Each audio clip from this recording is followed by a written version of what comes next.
This week on Hermitcraft. You are like a pixel away, dude. I can't believe this is happening every time. I got it. Oh, I got it! Oh, you died on me. Welcome to the Hermitcraft recap. My name is Pixelriffs. Our writers, XP. Captions on this video were provided by Liara. And by the time you're seeing this, the grand tours with hermits and friends have come to an end, but the server is still up and running. Probably through Metro Mayhem. But as the good doctor once said, we're in the end game now, and it's no surprise that an overwhelming theme of this week has been people committing hard to finishing the unfinished, which means base work, redstone, polishing up some minigames, and if you're a mad lad like BOO, designing and building entire skyscrapers. We expected nothing less. And it's these expectations that often drive the Hermits, but as we approach the off-ramp for Season 10 and the Hermits prepare to take a well-earned break for at least the month of October, we'd like to give you a gentle nudge to check out whatever else they're doing between seasons. After all but a few of them are full-time Minecraft content creators, so they need your support even when they aren't making Hermitcraft. The same way we'd appreciate your support on whatever we're doing when we spend a month not making the Hermitcraft recap. Possibly a nap. But for now, we're still awake, so let's take a look at all the events and mishaps that occurred on the Hermitcraft server this week. Starting with Joe Hills, who has now been married for more of Season 10 than he wasn't married for. To celebrate their anniversary, he and his spouse hang out while Joe staples snow golems to each other in a creative approach to snow painting the grassy areas around Holmdel. But yeah, I'm so glad that I was able to marry like one of the coolest people I've ever met. No. It's really challenging as a creative person to find people who get what it is to be creative. It's a delight. It's a joy. Yay. If you're a fan of their dynamic together, you're in luck, because they're already brainstorming what they want to stream together while Hermitcraft is on hiatus. Yeah, there's that one where you turn the houses over. Oh yeah, House Flipper 2. Yeah, the Scooby-Doo House Flipper Yeah. DLC is coming out, so we're gonna build a haunted house there. Before that, though, Joe has to put together a guidebook for all their tour guests, and presumably anyone who wants to explore the world download, because this season is confusing even for those of us who've been watching since day one. Naturally, Joe has to get screenshots to accompany some of the server's many entertaining attractions, which means he can't resist playing Pearlescent Moon's homage to Wordle on back-to-back days. 1 diamond per play attempt. Oh, okay, that's how they get you. Fine. Empty my pockets and then take out my wallet. I see how it is. It's much-needed entertainment for Joe because, aside from that, he's going to be working on Holmdel right up until the season wraps for good.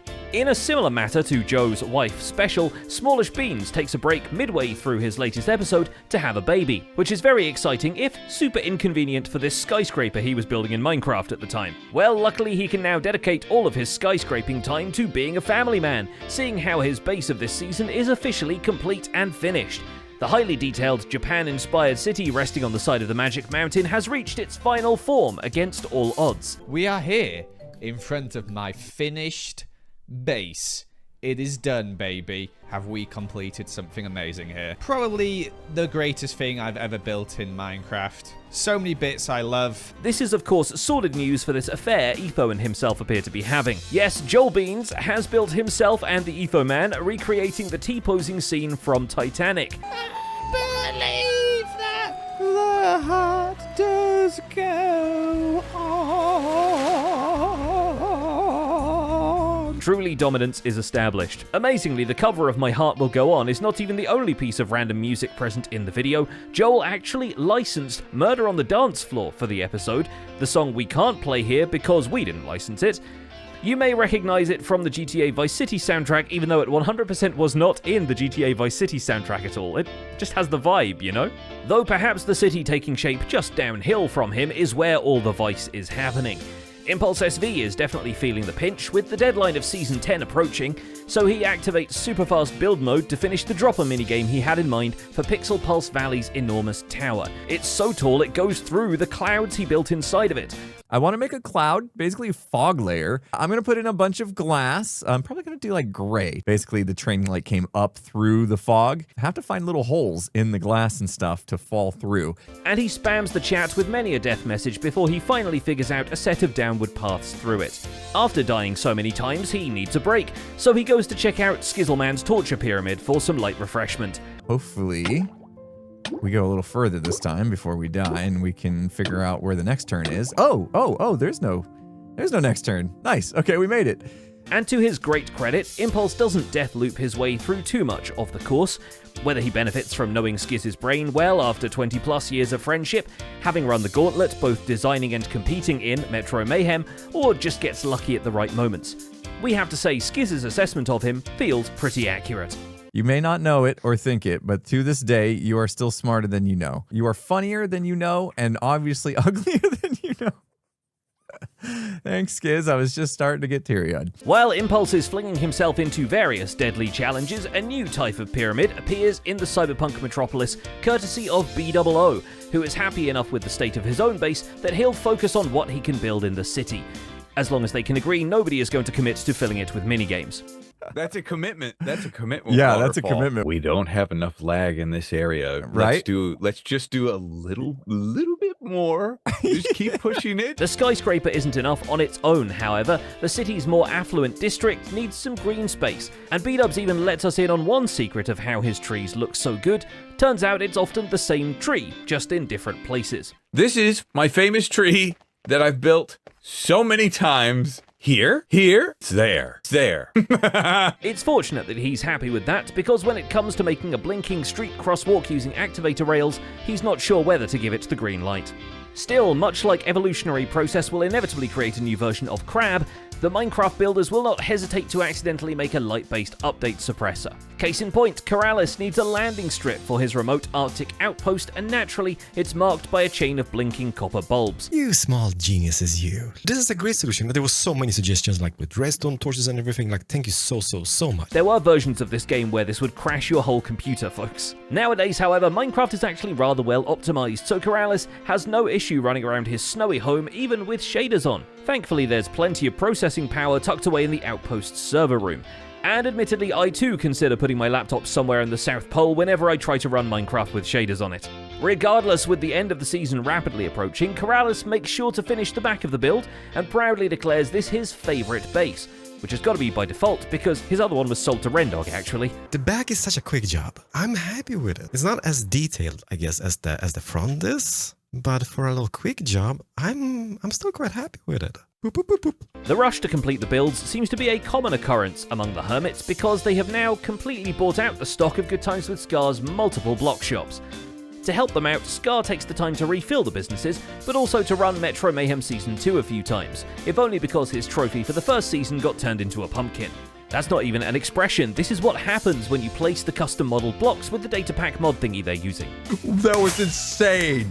I don't know how I didn't die there. Wow.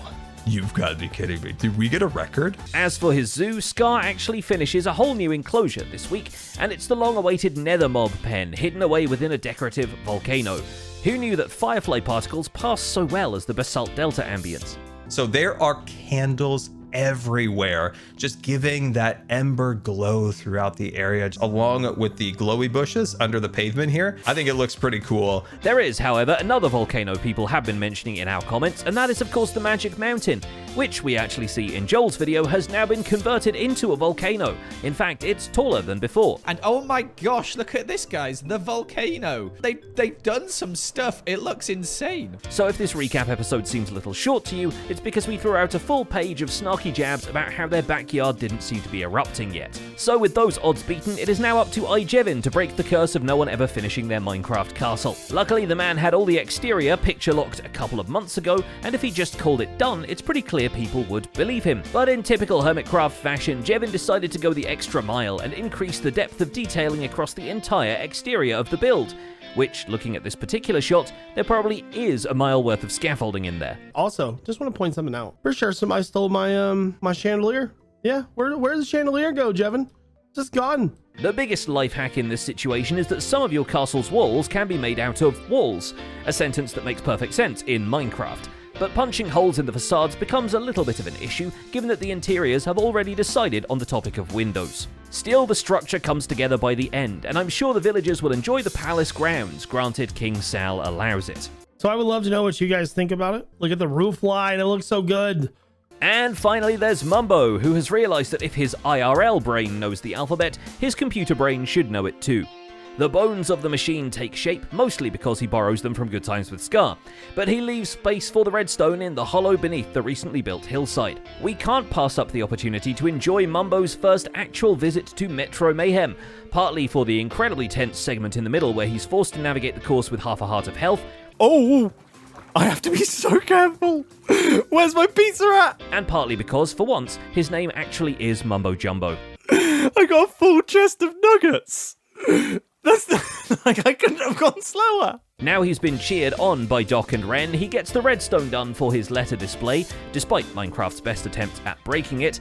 What? Where are these creepers coming from? Come on! And completes the animations for the giant face on the monitor of his hillside supercomputer. And with all that done, he's now prepared to transfer his brain into a chicken.